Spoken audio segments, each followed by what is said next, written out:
नमस्कार शेतकरी मित्रांनो, मी जगदीश राठोड. मित्रांनो, या जिल्ह्यातील शेतकऱ्यांसाठी महात्मा ज्योतिराव फुले शेतकरी कर्जमुक्ती योजनेअंतर्गत मोठी आनंदाची बातमी आली आहे. हो मित्रांनो, या जिल्ह्यातील शेतकऱ्यांच्या बँक खात्यामध्ये प्रोत्साहनपर अनुदानाची रक्कम जमा होण्यास सुरुवात झालेली आहे.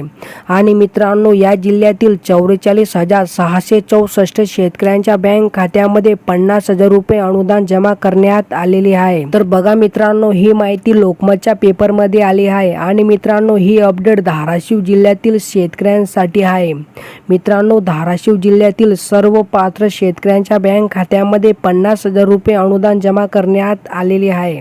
तर बघा मित्रांनो, या ठिकाणी काय माहिती देण्यात आली आहे. महात्मा ज्योतिराव फुले शेतकरी कर्जमुक्ती योजनेअंतर्गत आतापर्यंत धाराशिव जिल्ह्यातील 44,664 शेतकऱ्यांना 130,58,00,000 रुपयांच्या प्रोत्साहनपर अनुदानाचा लाभ देण्यात आलेला आहे. आणि मित्रांनो, 2024 मध्ये 400 शेतकऱ्यांना 1 कोटी रुपयांच्या प्रोत्साहनपर अनुदानाचा लाभ देण्यात आलेला आहे. यामुळे शेतकऱ्यांना खरीप हंगामाच्या पेरणीच्या वेळी दिलासा मिळाला आहे.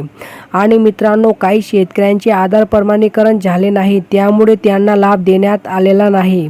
मित्रांनो, जर तुमची ई-केवायसी बाकी असेल तर ई-केवायसी करून घ्या. मित्रांनो, ई-केवायसी झाल्यानंतर तुमच्या बँक खात्यामध्ये प्रोत्साहनपर अनुदानाची रक्कम म्हणजे 50,000 रुपयांचे अनुदान जमा करण्यात येईल.